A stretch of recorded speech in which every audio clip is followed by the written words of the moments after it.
Hi, everybody. Welcome to Red Wings Rant. We're tirades and impassioned pleas for your Detroit Red Wings. They finally have fucking home.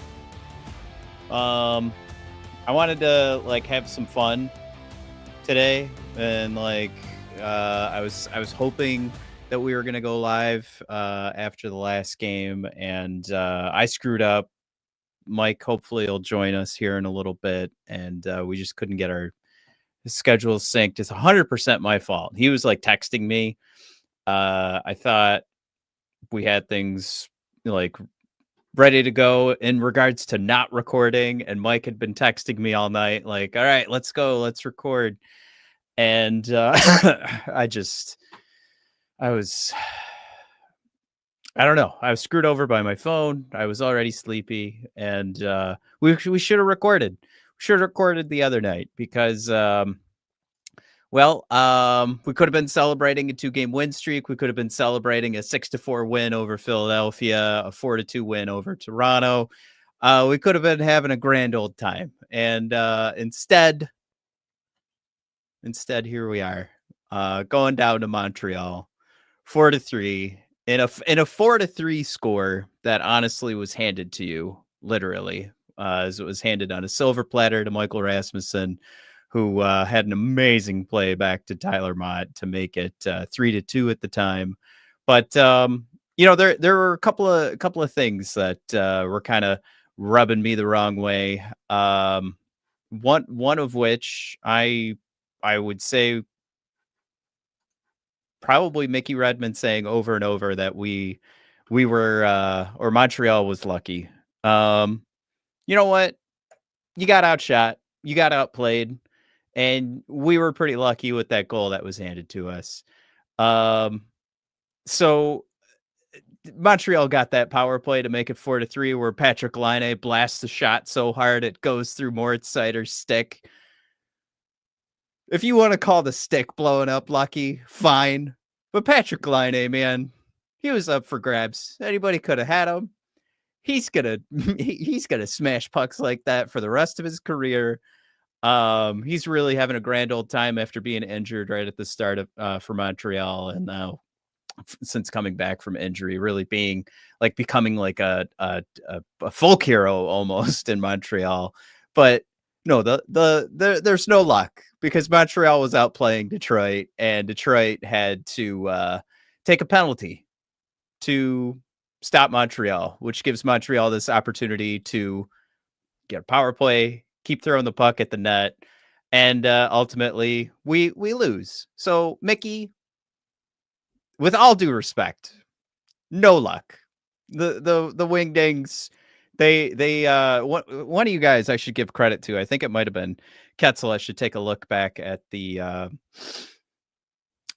Discord to see what the comment was, but it was first period, and I totally agreed. Just no enthusiasm. Just felt like zero motivation. Dan B coming in. Oh man, cheer up. It's Christmas time. Dan, I was feeling good. Start of the third period. I was feeling good. I will tell you, I took a screenshot of this.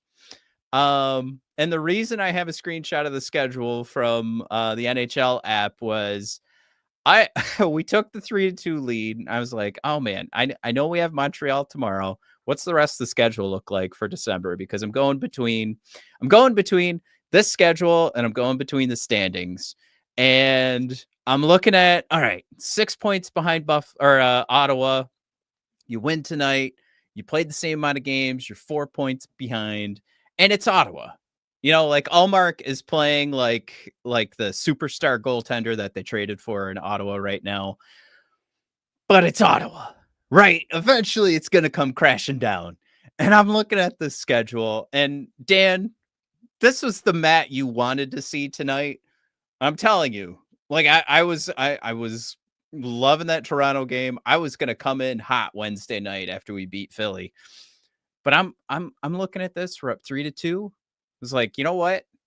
Montreal's going to be Montreal tonight. We're going to win. We're going to win on that. That was Hudson that did that, right? back to Rasmussen. I was like, we're going to win on a Montreal mistake. We're going to own the puck for the rest of the game. We're going to turn this back on. We're going to win how most teams beat Montreal. It's just Montreal screwing themselves over. But like I mentioned, we got outplayed. But getting to my point, why did I pull up this schedule? Because I was actually convincing myself, like, we'll be in a wild card position by the end of the month. Because I was like, all right, you beat Montreal tonight, then you beat Montreal tomorrow. You've got a very winnable game against St. Louis. Toronto again at home. So at that point, you're like crossing your fingers. But even if it's lost to Toronto, lost to Washington, then you've got Pittsburgh. So I'm just kind of adding these up, and I'm like, all right, Toronto, Philly, Montreal, St. Louis, and then Pittsburgh. And you got those probably 2 losses to Toronto and Washington. And I'm just like, all right, cool. I'm taking a look at Ottawa's schedule, and none of this matters. But Dan, I just wanted you to know, like, I was feeling good. Jim thrown out there. Difference tonight, no question, with special teams. And again, Jim, clearly our power play isn't looking as hot as it was at the beginning of the season. But I'm going to go back to my first argument here and go back against Mickey's claim that Montreal got lucky because Patrick Laine's shot blew up Moritz Seider's stick. They earned that power play because they were out shooting us. They got the power play because their 5-on-5 game was way better than our 5-on-5 game. They looked inspired. They looked motivated. I was bummed watching that. Jim, I think the Red Wings have played a game all year. I mean, they've gotten outshot all year, but they've played a game where you got to rely on the power play to do well, especially because, bottom all season, we've been bouncing around the bottom 2 or 3 spots for worst penalty kill in the league. So you had to be responsible, and you had to at least put up 1 on the power play. And we did go 0 for 4, I think, total. But you wanted to put up 1 against Montreal, and you put up 0. And Jim, you're absolutely right. But I think you got thoroughly outplayed tonight. So I think if you had scored on the power play, clearly you lose by 1. Clearly, it would have been 4-4, and you take this thing into overtime, and you absolutely can beat Montreal. But I really do think it was more than just special teams.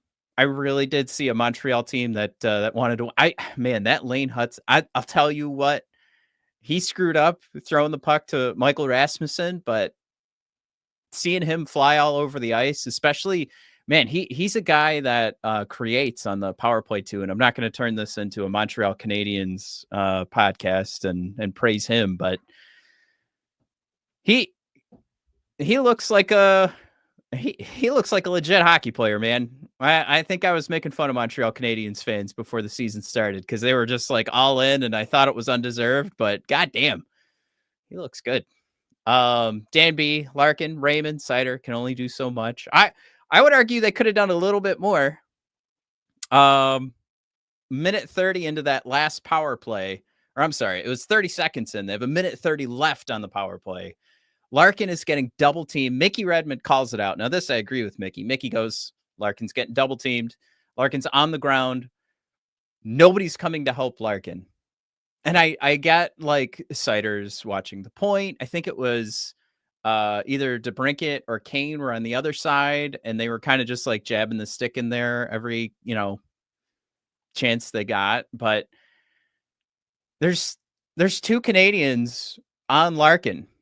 You've got Patrick Kane out there because there's only 4 minutes to go. Send another guy in to win that puck battle, because if Montreal wins the puck battle, the only thing they need to do is throw it down the ice. So at that point, Dan, I really took the mental note. You know what? Maybe not Larkin, but Seider was one of the guys who was close by the puck. DeBrincat was close by. At that point, you got to show a little more desperation than like the responsibility on the point, because you lost the board battle and the puck went down the ice. And now what? Now you just wasted 20 seconds. And if you win, that board battle, you've got two guys on top of Larkin, leaving two others on the to basically play defense. You would have basically given yourself a 4-on-2 on the power play, and one of the guys that would have had the puck on the other side of the ice would have been Patrick Kane. Whew. All right. Jim giving up that shorty was ugly for sure. Red Wings fan club. What's good in the hood?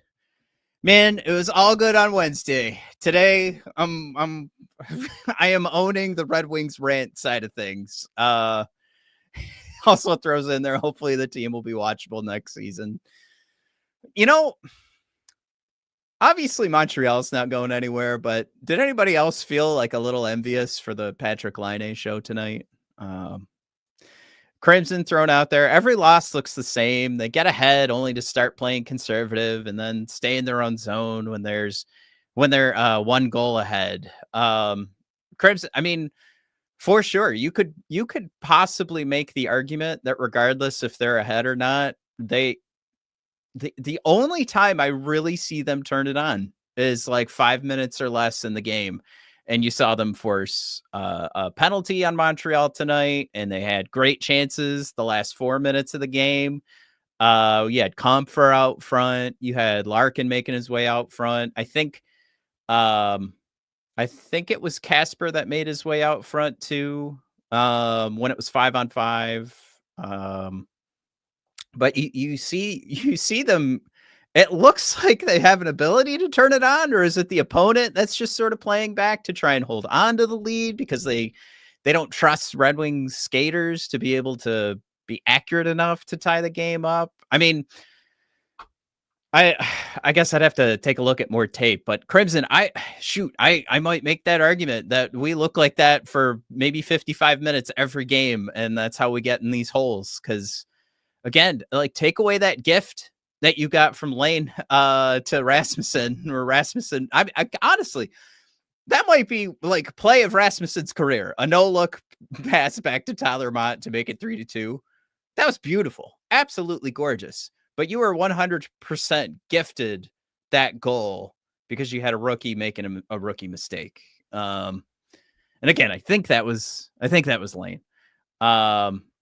Jared thrown out there. This one is huge for me. I really want to rag on Tarasenko tonight, but Jared throws out there. Tarasenko finished on the fourth line, needs to sit in the press box like Hall did last year.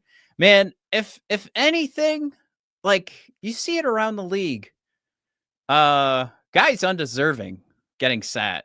You know what? Give Tarasenko a sit to catch his breath, man. He's look, we tease all the time. What is he, like 32? We tease about, what it really means to be old in the NHL. He's got me beat by 3.5 years. But yeah, man, like, it's just not making the difference. If my man is supposed to be coming in on the rush and creating, or if we're supposed to rely on his ability to still be accurate with his shot, it's just not happening because the play isn't able to. It's not creating itself. He's not able to bring the puck in on the rush. There's nobody around him that's actually creating a play to get him a puck. And when he is getting it, he just gets smothered. He doesn't have the ability to make that space. And it is a different conversation from what you see with Patrick Kane. And he's got another goal tonight. And I think we're starting to see a glimpse of the Patrick Kane we got for most of last year. I think we've seen some glimpses tonight in the game before against Philly. I still hesitate because there was sort of, I think what made it 3-3 was Kane put a shot on net. I forget who's pulled down to the ice, but Montreal essentially takes the puck down the ice, and it's Arbor-Jack guy that makes it 3-3. I'm pretty sure that's what was going on there, but Kane was on the ice and he's not getting back to help. And basically you've got Jack guy coming in as a late man and gets the wide open shot. And so again, there's still issues with Kane being on this team, kind of the same issues I think Jared's hinting at with Tarasenko, But I am seeing on the offensive side like a Patrick Kane that looks like the Patrick Kane from last year. But Jared throws out there, it was Kane that was pulled to the ice. So boom, there you go. All right. He wasn't going to be able to help anyway. Red Wings fan, love Casper's game. I really am loving Casper. I feel like I had the thought while I was watching him play, and he did that. I don't know if you guys saw this play, but nothing was really happening. He's got the puck behind the net, and he just decides, you know what, I'm just going to take the puck out in front of the net and slam it on Montembeault and see what happens. No, he didn't score. But I like it. He put the thought in my head, kind of coming back to like the Detroit Tigers this past season, and you just get the kids that maybe it's not the same level of skill, clearly not the same level of experience, and just like finding wins and space and goals because you know where to be at the right time. That stuff's not coming naturally, but the kind of thing that I feel like the Wings are going to need is that guy who's going to pick up the puck behind the net and just try to make a play out front. And, it seems like he's the one guy that's got like that energy that I'm not sick of this yet kind of energy. So, yeah, it's something that popped in my head where I was just like thinking back to this might've been a point Mike made a while back about trying to be the Detroit Tigers of the NHL. And, you do that by bringing up some of the kids and bringing up a lot of them. And, of course, tonight we don't have Simon Edmondson, and, you kind of wanted, or you kind of expected a game plan here from Malone that was going to ensure we weren't going to have too many issues on the back end that were going to create itself. But you're still playing Montreal, Like, I still feel like we should go into tomorrow and expect a win, just like you should have expected a win tonight. But I don't know. Maybe I haven't curbed my own expectations enough yet. But no, I like the call out. Casper's definitely something that each and every night you got to you can get yourself excited for. Jim Johnson, Tarasenko is slow. Instead of the Terrasink show, it's the Terrasink slow this year, unfortunately. Jared, dude's shaking off that Stanley Cup hangover for sure. Dan B, Mo playing without Simon. I knew this game was going to be an L. Crimson, it adds up. Given Newsy's a defensive-minded, his defensive-minded attitude, he's scared to push the puck and acts nervous like a turtle hides in his shell when we're ahead. Like that. Jared thrown out there. Tarasenko. What is a rush? What is that? Yeah, it's just here's Blake coming aboard. Bullshit game. We shut them out with Simon in. They are the worst team I've seen so far. The Habs. It's just, Blake, you got to be careful with that hyperbole because you just got thoroughly outplayed tonight.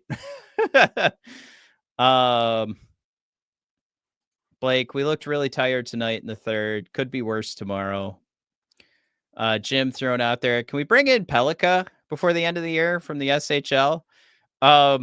Can we? I think is a very good question, actually. I think we absolutely, and I think we've experienced this before, we absolutely have to wait for the SHL season to be over, which I think is part of that agreement with the NHL and loaning players over to the SHL.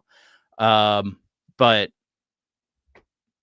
I can't, there would be nothing I could think of that would tell me not to, but Jim, please give me some Pelican, man. I like Dan throwing out there, half-assing it for Hagens. I don't know if you guys saw from Michael Misa. I'm a huge fan of the I'm a huge fan, and now I can't think of the name of the podcast. What an asshole I am. The hell's that podcast called? Just give me a sec. I'm gonna find it. I swear it's got a yellow background. What the oh crap. It's not even showing up on my list of podcasts I follow. Does this podcast even exist? This is at least when Mike's around, he can like continue the banter while I fumble around on the things I'm looking for. Wow, man, is this podcast just gone? There it is. What chaos? Come on, thanks. What chaos pod? But they were talking about Michael Misa. They did one of those teddy bear tosses. But man, Michael Misa was throwing teddy bears back into the stands.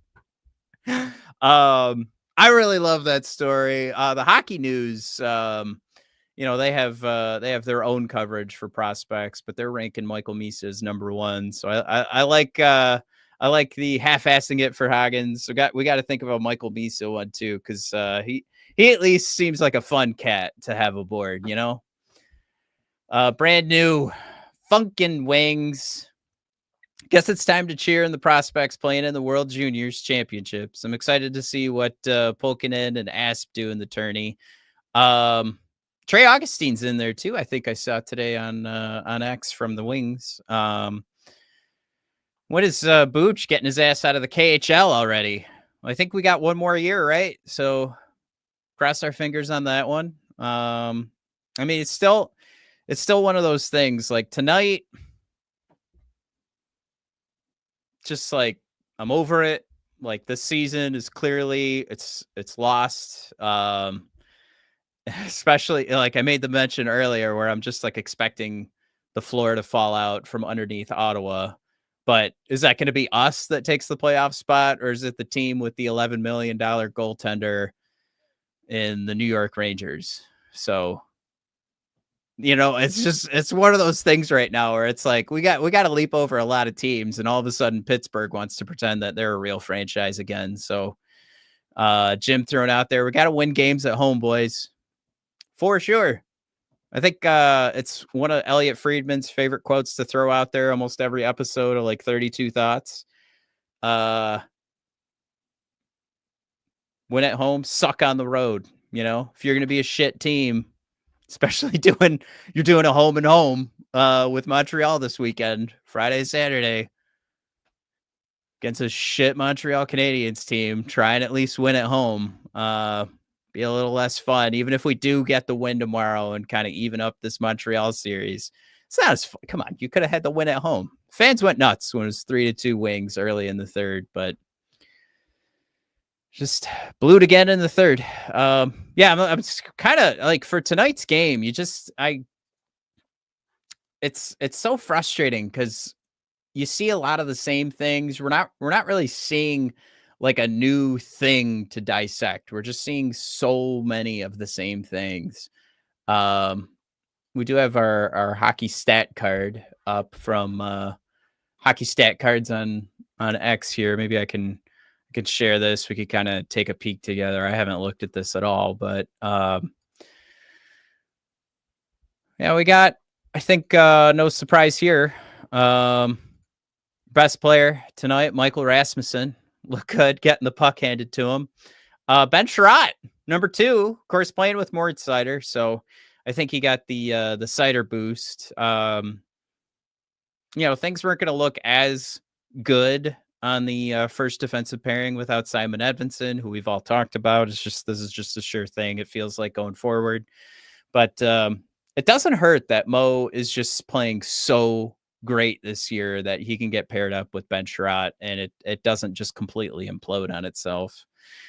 You got Mott benefiting from Michael Rasmussen's gifted assist with the no-look pass back to Mott.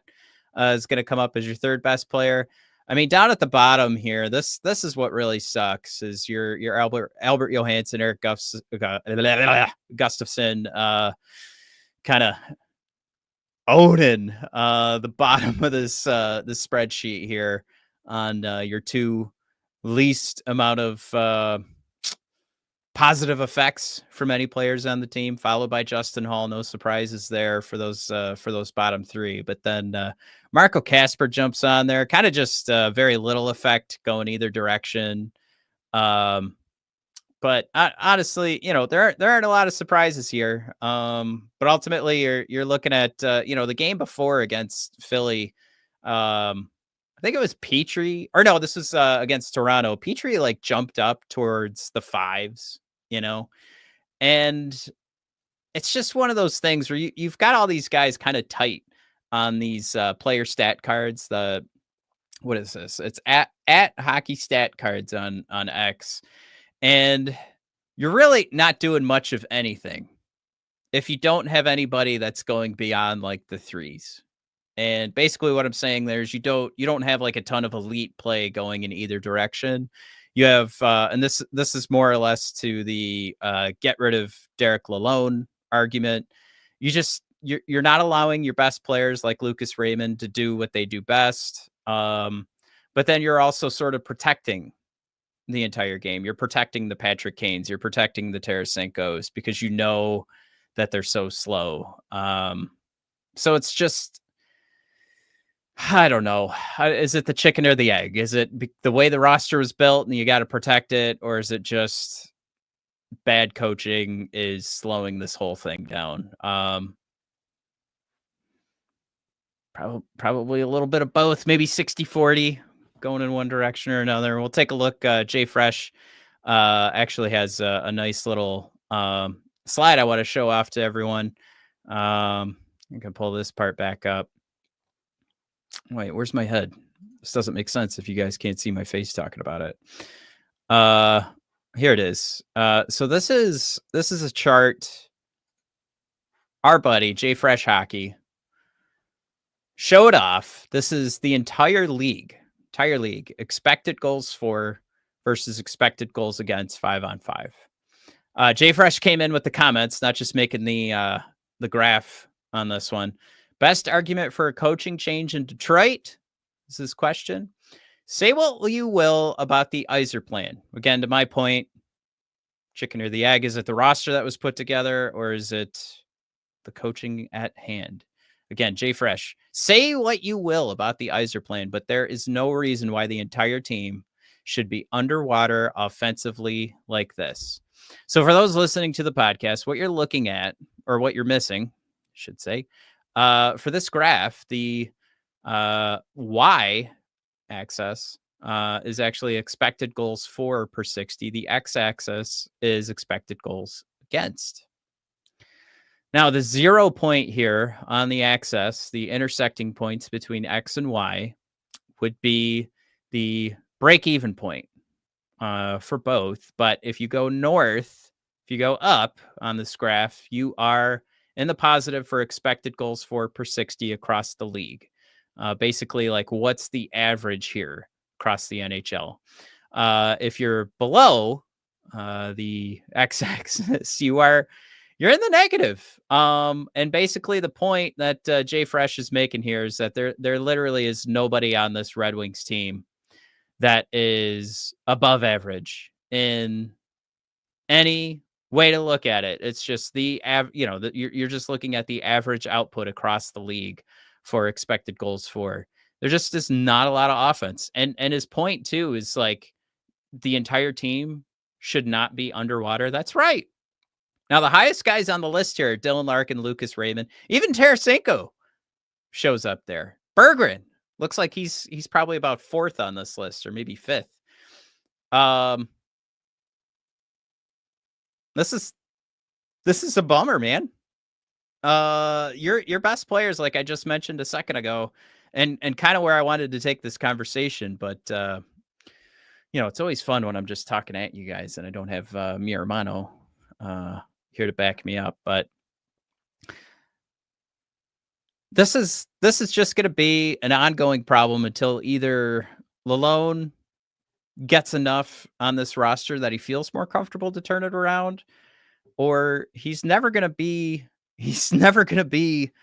that coach. And I mean, as much as I will continue to make the argument that this is not a done team, this is not a done product, this still needs upgrades on the roster.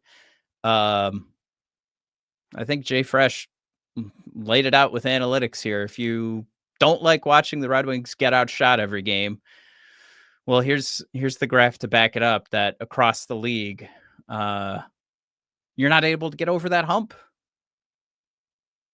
Just disappointing. Just, I mean, if not just disappointing though, but if you needed those numbers to sort of back up your argument for getting rid of the loan, well, there you go. Matt, I swear this isn't me, guys. Steve's next move will be signing more useless vets to a 4+ year unmovable contract. I swear, guys, this is not me. Matt, I love you, bro. Legion of Salt looks like a drone map. Well, I tell you what, if you were supposed to go south, the Red Wings nailed it. They definitely destroyed their target. But if they were supposed to be hitting some more targets and getting some more offense, they screwed up. Salt. Dan B throwing out there, when Rasmussen is your best player, you're in real trouble. Yeah, I had the thought when we were seeing like power play 1 today, even in the third period, like late in the game for sure, they did like the superstar power play lineup. But at one point, power play 1 had JT Compher, and as much as I will say, like, Casper should not spend another day in the AHL, he's a full-time NHLer in my book.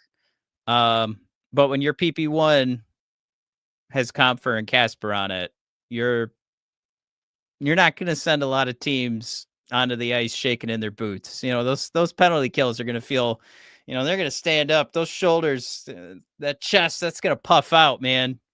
They feel like they're going to kill that thing off, no problem. That's kind of a bummer to see that, you know, like as a Wings fan, you're just, I don't know how you get excited when that's what's coming onto the ice. Now, I sat on the edge of my seat with 4 minutes to go, and the power play is, you know, Raymond, DeBrincat, Kane, Larkin, Seider. They got some good shots on net. Look good. But when your default is Compher and Casper going out there, man, I'm just like, that's your one time. That's your one time to take advantage of Tarasenko and Kane. You have an opportunity to win the face-off, like in your own zone, man. That's such a bummer. Gosh, there was even on PP2, I think, on that same power play, Cop was the center on the second power play. So Comfort's coming out for the first power play unit. Cop's your center on the second power play unit. Lose the face off. Montreal throws it down the ice, and it's just like I'm seeing these stats. Cop's at like 44% face-off winning percentage so far this year, and you're just like, you when that's your choice. You're saying there's like 30 seconds left in the power play, right? Like, this is PP2 going out. So you've tried the first power play unit, second power play unit's going out. I could be wrong on this timeline here, but regardless, you're saying goodbye to 15 seconds. You're putting out a center that loses the draw most of the time. So bye-bye 15 seconds. We don't need you. By the way, Cop is not a dangerous man shredding the puck through the neutral zone to get some offensive opportunities on the power play. Just want to throw that in there. By the way, kind of thing. Yeah, it's rough right now. What else did I have slides for today? I had there's the Jeff Petrie slide I mentioned earlier. I don't really need to dive too deep in there. Another thing here too that was kind of a bummer. This was before we did beat Philly. I pulled these numbers, but just another thing somebody else was dissecting online. I wish I could remember who posted this, but this definitely isn't my research, but it's just, it's just factual data here.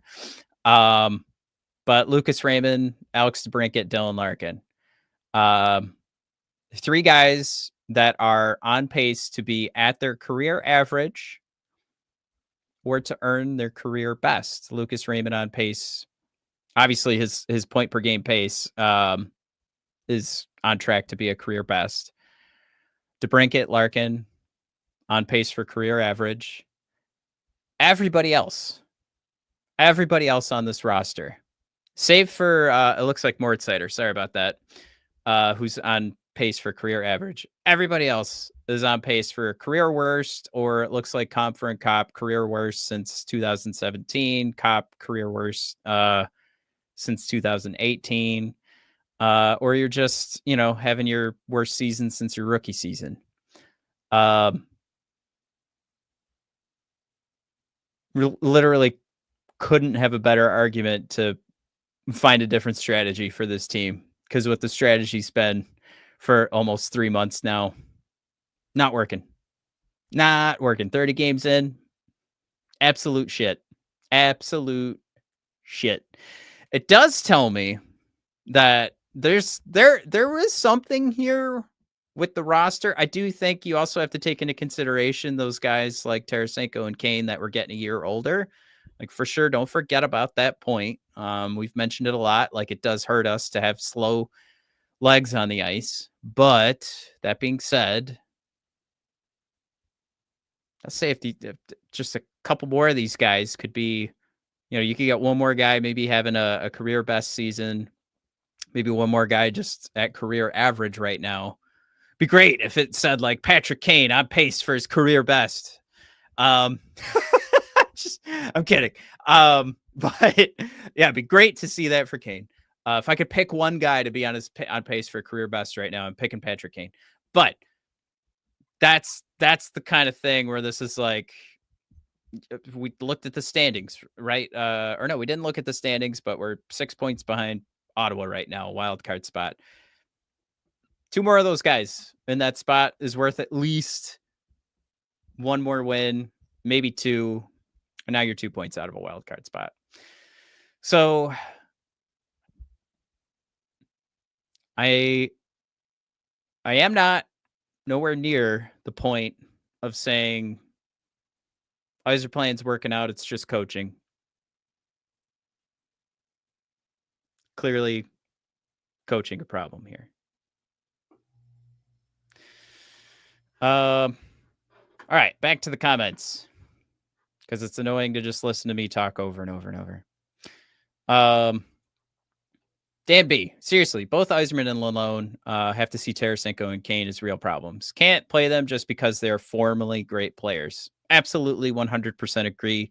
I'm curious if one of those guys is going to take a trip to the LTIR for a wee bit here, even if it's not real, even if it's not about like doing some cap shenanigans. I wonder if one of these guys just kind of needs like a bit of a rest here.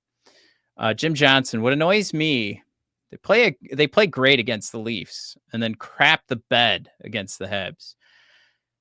Dude, Jim, 100%. I went into this again, like I was at that point where I'm looking at the schedule and trying to figure out how we go on an 8-game winning streak, but that's because you do get to see those games like that against the Leafs. Now, I think we were horrendously outshot. Like another game where it was just like, oh, we probably shouldn't have been winning this game.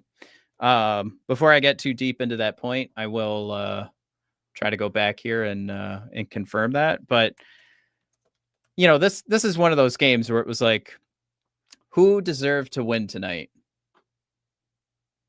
Montreal.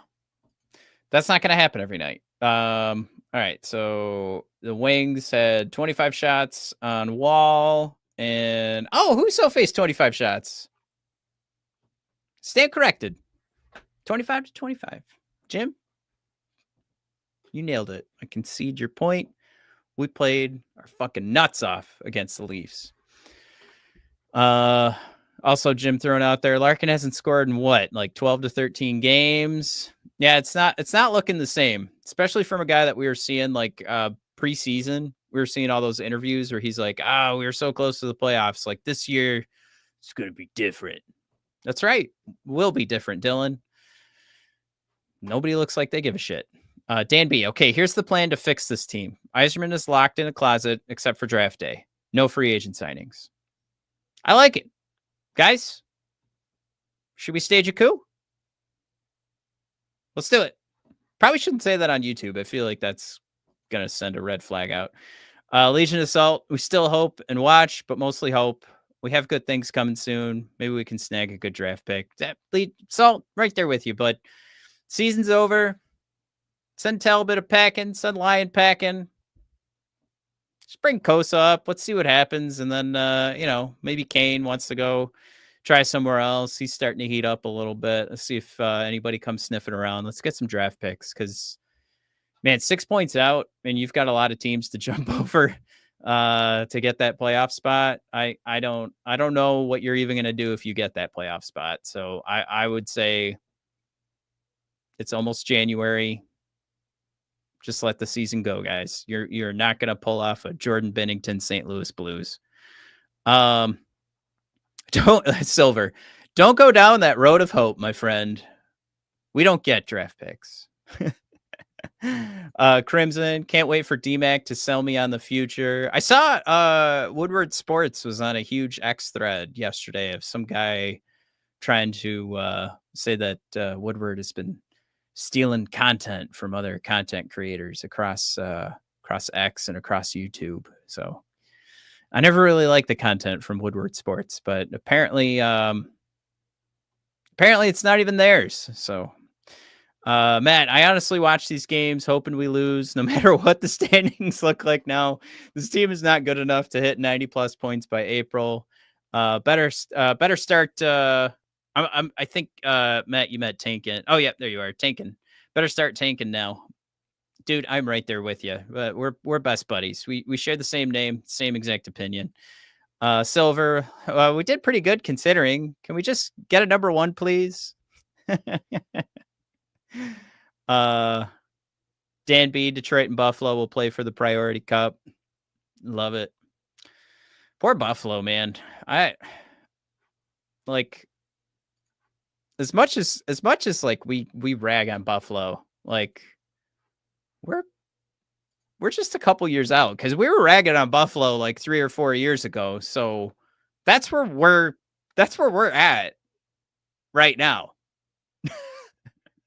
When you were making fun of the Buffalo Sabres 4 years ago, this is like one of those things where you learn like Marv from Home Alone was actually like 34 when they filmed that movie. And now I'm like, oh, cool. I'm 2 years older than Marv was in Home Alone. But for the Red Wings and Buffalo and their relationship, if you wind the clock back 4 years and you were making fun of Buffalo for missing the playoffs, well, guess what? You are now that team, but you're a Red Wings fan. So yes, that is, I'm pretty sure it's either 4 or 5 years. I'm pretty sure I have that right. Without me or Mano here, I can't verify anything, but I'm like 75% sure that's right. Brand new Wings haven't won 3 straight, might not all season. Yeah. Silver, the patch curse lives on for sure. Jim with the fun reminder here, if Montreal wins in regulation tomorrow, they move ahead of the Red Wings. Yeah, it's there are really a lot of fun things to like tie to this team right now because Jay Fresh is coming out doing research to say, well, Derek Lalonde's got to go. Those other stats that just show like across the team, nobody is performing well. That's not the most fun thing in the world to take a peek at. This is going to be, these episodes are going to sound similar going forward until we start doing draft coverage. And honestly, like we're going to be back in that mode of deciding whether or not we want to say our GM's the best in the world because he got a couple of draft picks for trading a guy that's worth a couple of draft picks. So yeah, I'm frustrated. I'm tired. Dan B thrown out there. I think this is a good time. As good a time as any. Before the show ends, Merry Christmas, everyone. Yeah, that means we're at minute 45. That means Matt's been talking for 45 minutes. Jim Johnson, what a rant day. I was going to hold on that rant for a second there because that's basically a 45-minute rant about how shitty it is for the Red Wings to lose to the Montreal Canadiens. Yeah, I'll wrap it up here. Uh, this is a bad one, guys. This is one if you are still on the fence about what to do for the rest of the season, hop off, my friend, because you want to hop onto the side of the fence of tank away, let this season just sail off in its merry little way. You can worry about all the draft picks you're going to pull in for some of the guys you'll be able to trade. And hey, some of the guys that'll just drop off the books at the end of the year because of their contract running out. And you know what? You might have a good draft pick out of it. So jump off that fence, give yourself an early Christmas present, and relieve all the stress and anxiety of having to watch or forcing yourself to make the Red Wings appointment TV, at least during the holidays.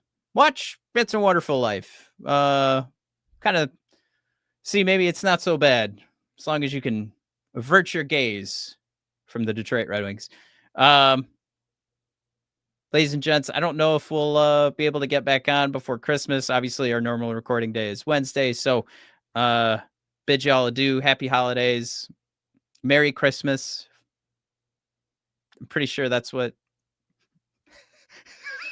the day off is for me on Wednesday. So love y'all. God bless y'all. I'll see you guys in a little bit. We might hit y'all up Tuesday. I'm not 100% sure, but just keep an eye, hit those notifications on the YouTube channel and you won't miss a thing. But we'll see you guys if we don't. Have a nice holiday. Either way, have a nice weekend. Go have some hot cocoa, go watch some Christmas movies. If you celebrate that, or just get drunk for me. All right. See you guys. Have a good one.